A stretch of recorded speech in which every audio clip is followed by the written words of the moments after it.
திருச்செந்தூரைச் சேர்ந்த வெங்கடேஷ். இவருக்கு வயது 30 வயதாகிறது.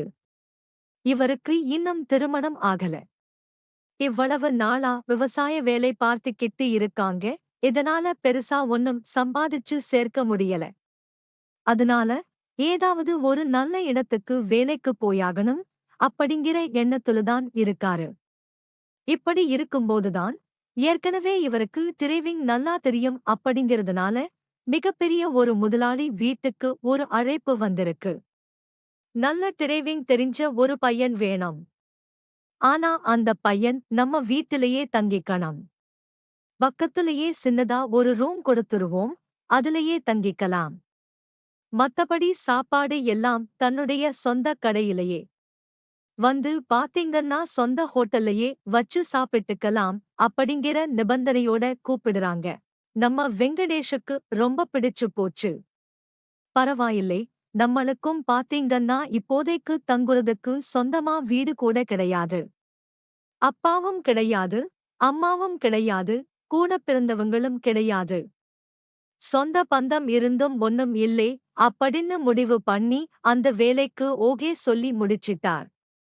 அடுத்த நாளே குளிச்சிட்டு ஃப்ரெஷ்ஷா போயி வேலைக்கு போறார். அந்த முதலாளி பார்த்த உடனே வெங்கடேஷ் பரவாயில்ல, நல்ல பையன் மாதிரி தெரியறானே அப்படின்னு முடிவு பண்ணி வேலைக்கு ஏத்துக்கலாமான்னு யோசனை பண்ணிட்டு இருக்க நேரத்துலதான் அந்த முதலாளியுடைய மனைவி வந்து பார்த்துட்டு வெங்கடேஷ் பிடிச்சு போச்சு. நம்ம வாங்க ஒரு டிரைவிங் போயிட்டு வரலாம் அப்படின்னு சொல்றாங்க. டிரைவிங் ரொம்ப ரொம்ப பிடிச்சு போனதுனால வெங்கடேஷ் எல்லாத்துக்கும் பிடிச்சு போச்சு. ஓகே சொல்லி முடிச்சிடுறாங்க. வெங்கடேஷ் அந்த முதலாளி வீட்டு பக்கத்துல இருக்கற சின்னதா இருக்கற ரூம்ல போய் தங்கிடுறார். தங்கி முடிச்சதுக்கு அப்புறம் அடிக்கடி முதலாளி வீட்டுக்கு போறதும், அங்க இருக்கற தோட்டத்துக்கு தண்ணி பாய்ச்சறதும், வீட்ல ஏதாவது சமையலுக்கு தேவையான பொருளை வாங்கி வர வைக்கிறதும், ஹோட்டல்ல சின்ன சின்ன வேலை செய்றதும், அதுக்கப்புறம் சொந்தமா இருக்கிற சூப்பர் மார்க்கெட்டை நிர்வாகம் பண்ணி கவனிச்சுக்கிறதும்னு இருந்துகிட்டு இருக்கார். இதே மாதிரி பண்ணிட்டு இருக்கிறதுனால முதலாளியுடைய மனைவி மேல ரொம்ப பாசத்தை வளர்த்துக்க ஆரம்பிச்சிருக்கார். அவங்களும் இந்த வயசுல இவ்வளவு சுறுசுறுப்பா இருக்கானே அப்படின்னு அவங்களும் அடிக்கடி 500, 1000 அப்படின்னு கொடுத்து உதவ ஆரம்பிச்சாங்க. நம்ம வெங்கடேஷ் எல்லா செலவும் போக மாசம் 15,000 கிடைச்சாலே போதும் அப்படின்னு நினைச்சிட்டு இருந்திருக்கார்.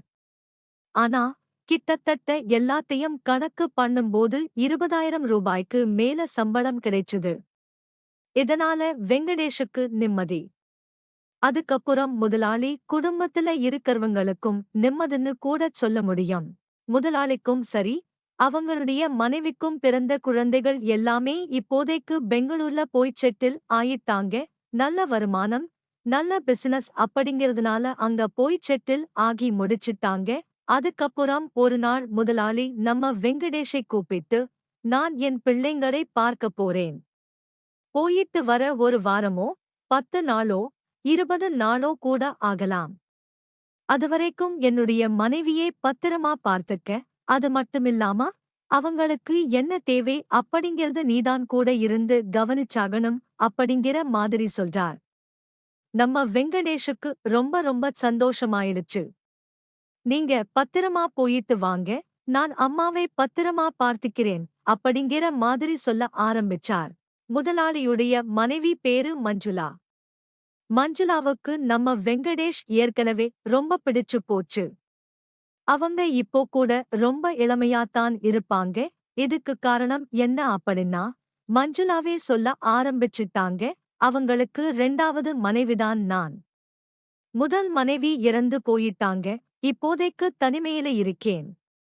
நான் வேலைக்குத்தான் வந்தேன். ஆனா என்னுடைய சூழ்நிலை, குடும்ப கஷ்டம். அவரையே திருமணம் பண்ணிக்க கூடிய நிலைமை வந்துருச்சு. எனக்குன்னு குழந்தை கிடையாது. இதுக்கு நான் காரணம் கிடையாது. அவருதான். அவருக்கு உண்மையிலுமே வயசு அதிகமாயிடுச்சு. என்னுடைய வாழ்க்கையே போயிடுச்சு அப்படின்னு புலம்ப ஆரம்பிச்சிட்டாங்க. நம்ம வெங்கடேஷுக்கு இதையெல்லாம் பார்த்து ரொம்பவே அதிர்ச்சியாக ஆரம்பிச்சிருச்சு. இப்படி நாட்கள் போய்கிட்டு இருக்கும்போதுதான் மஞ்சுளா நம்ம வெங்கடேஷை பார்த்து கேக்குறாங்க, உனக்கு ஏன் இன்னும் திருமணம் ஆகல? நல்லபடியா திருமணம் பண்ணிக்க வேண்டியதுதானே? அப்பதான் வெங்கடேஷ் சொல்றார், எனக்குன்னும் சொந்த பந்தம் யாருமே கிடையாது. இப்போதைக்கு நான் தனிமையிலதான் இருக்கேன். ஏதோ கடவுளா பார்த்து இந்த வேலை கொடுத்திருக்காங்க, உங்களையும் நட்பா பேசிக்கிற அளவுக்கு கொடுத்திருக்காங்க அப்படின்னு சொல்றார். ஒரு 20 நாள் கழிச்சு நம்ம வெங்கடேஷுக்கு ஒரு போன் வருது. முதலாளி ஹார்ட் அட்டாக்ல இறந்து போயிட்டதா அப்படிங்கிற விஷயம் தெரிய வருது. நம்ம வெங்கடேஷுக்கும் அந்த மஞ்சுளாவுக்கும் என்ன பண்றதுன்னே தெரியல. உடனே பெங்களூருக்கு போயிடுறாங்க. அங்க போனதுக்கு அப்புறம் இறுதிச் சடங்கை நல்லபடியா முடிக்கிறாங்க. அவங்களுடைய பசங்க 2 பேருமே மஞ்சுளாவுக்கு ஒரு பெரிய தொகையும் இந்த பக்கம் வெங்கடேஷுக்கு ஒரு பெரிய தொகையும் கொடுத்து, இதுக்கப்புறம் உங்களுடைய வாழ்க்கையை நீங்க பார்த்துக்கங்க, தனித்தனியா போய் எப்படியோ வாழ்ந்துக்கங்க, எங்க அப்பாதான் உங்களை கல்யாணம் பண்ணினாரே தவிர நீங்க எங்களுக்கு அம்மாவா இருக்க முடியாது அப்படிங்கிற மாதிரி சொல்லிட்டாங்க. அப்போ 2 பேருமே எதுவுமே பேசாம அப்படியே விட்டுட்டு வெளியில வந்துடுறாங்க. அதுக்கப்புறம் ஒரு நாள் 2 பேருமே சந்திக்கிறாங்க. சந்திச்சு மனசு விட்டு பேசுறாங்க. எனக்கு ஆதரவுன்னு யாரும் கிடையாது. உங்களுக்கும் ஆதரவுன்னு யாரும் கிடையாது. ஏன் நம்ம 2 பேரும் ஒன்னு சேர்ந்து வாழக்கூடாது அப்படிங்கிற மாதிரி பேசுறாங்க. மஞ்சுளாவுக்கு உண்மையிலுமே வெங்கடேஷ் பிடிச்சிருச்சு. என்னதான் அந்த முதலாளி கூட எத்தனையோ நாள், எத்தனையோ மாசம், எத்தனையோ வருஷம் வாழ்ந்திருந்தாலும் அவரு கிட்ட இருந்து என்ன சுகத்தை கண்டோம்? இவரு பரவாயில்லை, இவர்கிட்ட பெருசா வருமானம் இல்லாட்டியும் எப்படியாவது பிழைச்சுக்கலாம் அப்படின்னு 2 பேருமே சேர்ந்து வாழ ஆரம்பிச்சிருக்காங்க. முதல் வருஷத்திலேயே ஒரு அழகான ஆண் குழந்தையும் பெத்தெடுக்க ஆரம்பிச்சிருக்காங்க. என்னதான் வெங்கடேஷை விட மஞ்சுளா 3 வயசு மூத்தவராயிருந்தாலும் தன்னுடைய மனைவி மாதிரி பாத்துக்கிட்டார்.